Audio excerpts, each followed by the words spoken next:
One of the things that my brothers, Hebrew Israelites, are going to have to understand is that when God told Moses, Yahuwah told Moses in Exodus 4, verse 22, he told Moses to tell Pharaoh that Israel is my son, my firstborn. Now, God couldn't have been speaking about Jacob, because in the very next verse, he says, "And I say unto thee, let my son go, that he may serve me," he being singular. So he wasn't talking about Jacob. He was talking about the sons of Jacob that he collectively made Israel his firstborn son. So miss me with all the talk about Jacob being Israel, because God clearly transferred the name Israel from Jacob to his descendants, and his descendants all collectively became Israel. That is, all Israel, God's firstborn son.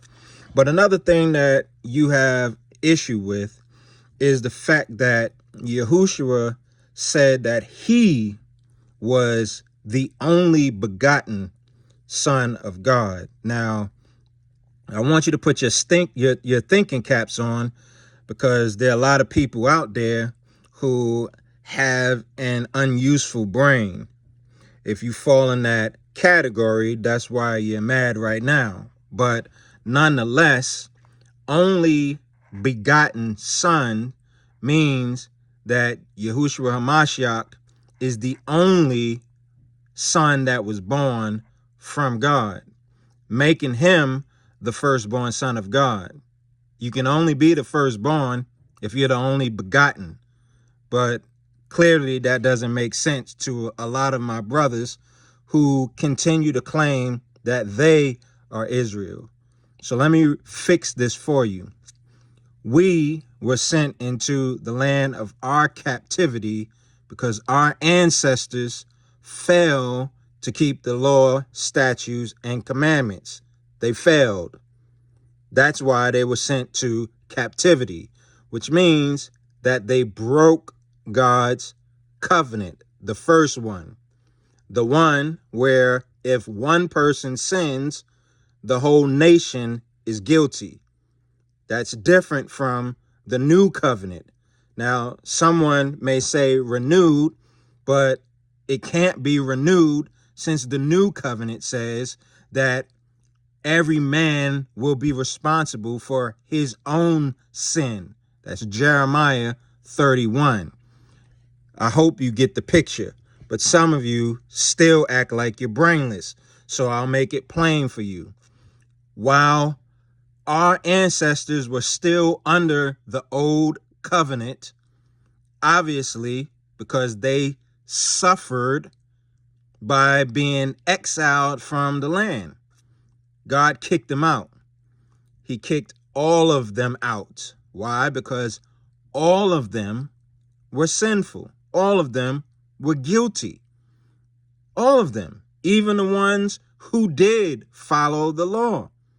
It didn't matter, because the first covenant says that if one sins, you all are guilty. Yahushua, however, accepted the terms of the new covenant when God put his spirit on him and did not put his spirit on all of the nation that John the Baptist was baptizing. He did it only on Yahushua HaMashiach. And then Yahushua HaMashiach offered the new covenant to his disciples, which is why they ate the bread and the wine at his Last Supper. That's why it's called the Last Supper, because it was a covenant ritual. And every covenant comes with bread and wine. Every covenant. And we know that they accepted those terms because God gave them his Holy Spirit. He did not do that for the Pharisees who were trying to condemn the Apostle Paul as the Apostle Paul was trying to condemn Peter and the other 11. So this is what you need to understand. And I'll say this as many times as possible because your blood's not going to be on my hands. You have to get grafted in because you were cut off from being a people of God. But Christians have fallen short as well because they are calling some unrecognizable people who claim to be a part of the house of Israel, and they're not, because they reject the Father and the Son, like most Hebrew Israelites are going to do, because they won't accept the fact that Yahushua HaMashiach is Israel, God's firstborn son, his only begotten.